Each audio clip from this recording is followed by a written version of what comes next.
October 16th, 2023, 2:13 a.m. Your phone screams through the darkness. Unknown number. You answer, heart hammering, and hear nothing. Not breathing, not static, just an endless void of silence. Then, click, they're gone. But here's what should terrify you. That wasn't a mistake. It was reconnaissance. Right now, 33 million Americans are getting these phantom calls every single day. And what happened in those 3 seconds of dead air? Your entire digital life just got cataloged. The silence wasn't empty, it was scanning, testing, hunting. You think hanging up protected you? Wrong. That call just triggered a chain reaction that won't stop for weeks, maybe months. And the worst part? You already gave them exactly what they wanted the moment you said hello. Morning arrives. Your phone erupts, then dies. One ring. That's it. You hit callback, ready to confront whoever's playing games. But the number? Disconnected. Doesn't exist. Never did. Wait, how can a number that just called you not exist? You're staring at evidence of something called a ping, and it's not what you think. While you slept last night, your phone number got fed into a massive algorithm. Not hundreds of numbers, not thousands. We're talking millions.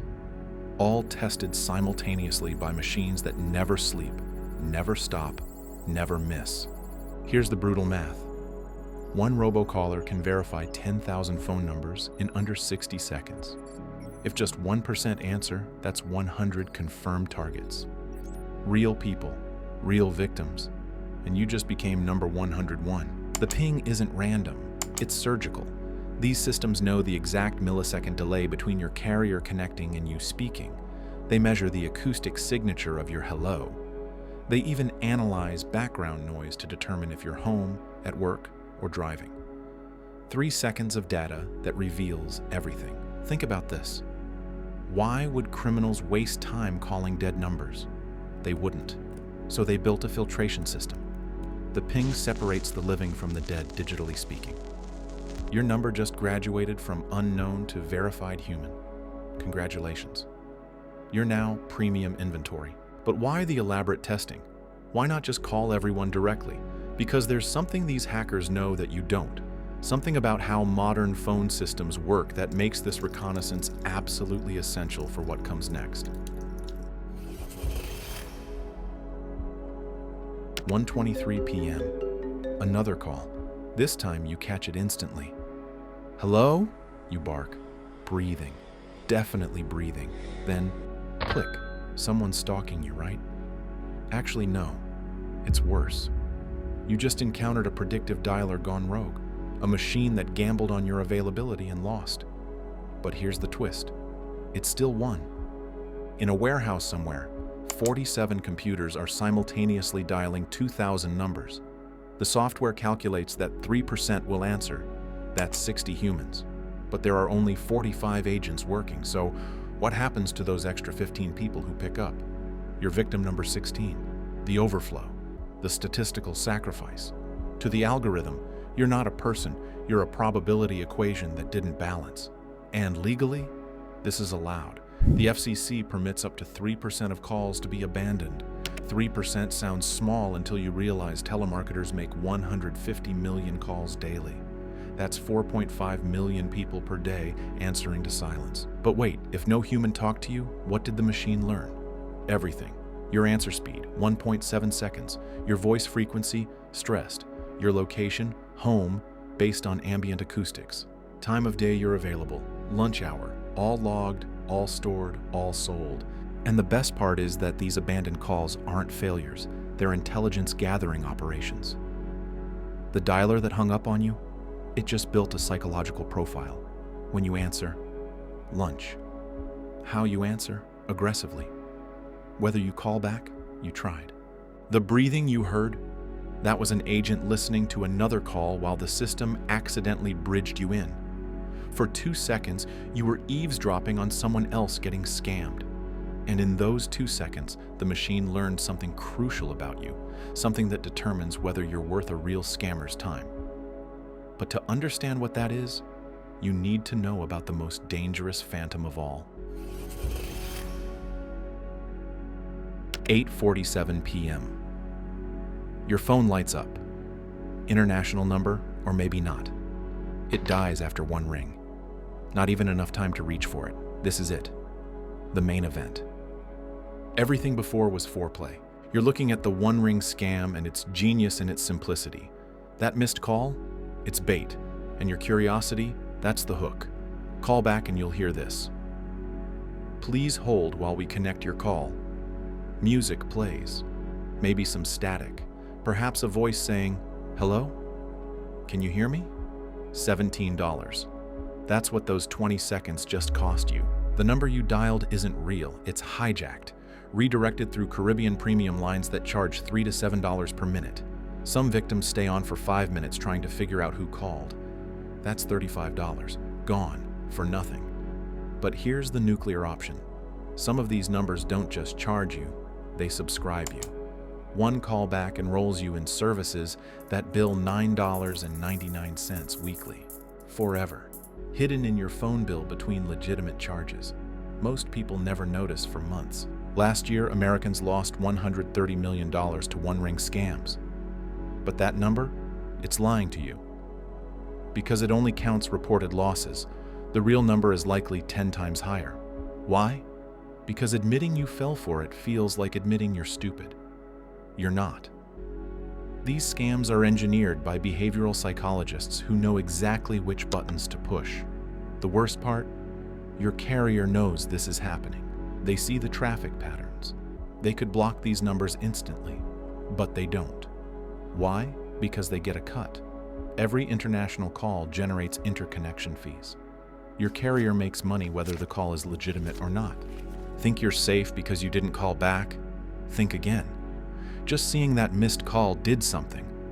What happens when scammers know you're the type who doesn't return calls? What special category does that put you in? You're in bed, phone silenced. But the war for your identity is just beginning. Those 3 calls today, they weren't random. They were qualifying rounds. And you passed. Welcome to the responsive list, the phone number equivalent of a sucker's registry. Your number is now worth 15 cents on the dark web. Doesn't sound like much? A list of 10,000 verified numbers sells for $1,500.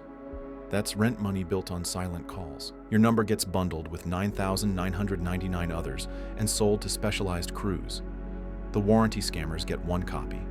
The IRS impersonators get another. The tech support thieves get theirs. By tomorrow, 15 different criminal organizations will have your digits. But they won't all call at once. That's amateur hour. Instead, they'll orchestrate a psychological campaign. The first week, you will get Medicare scams, testing if you're elderly. The next one will be student loan forgiveness, phishing for aged education. And the third week? It's tech support, gauging tech literacy. Each call refines your profile until they know exactly which con you'll fall for. The end game? Next Tuesday at 3:15 p.m. Your phone shows your bank's name. The caller knows your account was opened in 2019. They mention the exact branch. They reference a legitimate transaction from last week. How? Because that silent call didn't just verify your number, it linked it to every data breach you've ever been in. Remember Equifax, Target, Facebook? Your information from those breaches has been floating in criminal databases for years. But it was useless without one thing: confirmation that your phone number is current and active. Today's silent call just provided that missing piece. The fraud department explains suspicious charges. They need to verify your identity. Just confirm your mother's maiden name, your first car, the last 4 of your social. Boom. Your entire financial existence just got hijacked. Average loss? $1,200. But some victims lose everything. Retirement funds, kids' college savings, everything gone. Last year, 68 million Americans lost money to phone scams. That's 1 in 5 people. But here's the number that should scare you. 91% of those scams started with a silent call weeks or months earlier. Still think that dead air was harmless? What if I told you there's one defense that works every time, but nobody uses it because it feels too extreme? You want to become invisible to scammers? Here's the nuclear option nobody talks about. Don't answer your phone, ever. Unless the number's saved in your contacts. Sounds insane? It's the only thing that works. Every answered call, even legitimate ones, trains the algorithms. They learn your patterns, your weaknesses, your availability. The only winning move is not to play, so there is something you can do about. First, the callback rule. Never return missed calls from unknown numbers. Ever. But what if it's important? If it's important, they'll leave a voicemail. If they don't leave a voicemail, it wasn't important. This rule alone kills 90% of scams. Second, the verification protocol. Someone claims they're your bank? Hang up. Call the number on your card. But they knew my account details. So what? Data breaches mean criminals know everything except your current passwords. Real banks expect you to verify. Scammers pressure you not to. Third, weaponize silence. Answer unknown calls but don't speak first. Just wait. Robocallers need voice activation to connect you to an agent. No hello equals no connection. Human callers will speak first. Machines won't. Finally, the counterattack. Register on donotcall.gov and report violations to the FCC. Each report triggers investigations. Enough reports shut down operations. You're not just protecting yourself, you're protecting everyone. But here's the truth bomb. The best protection isn't an app or a setting. It's paranoia. Assume every unknown call is a scam until proven otherwise. That friendly voice asking about your car warranty? Scammer. The urgent message about your Amazon account? Scammer. The government agent threatening arrest? Definitely a scammer.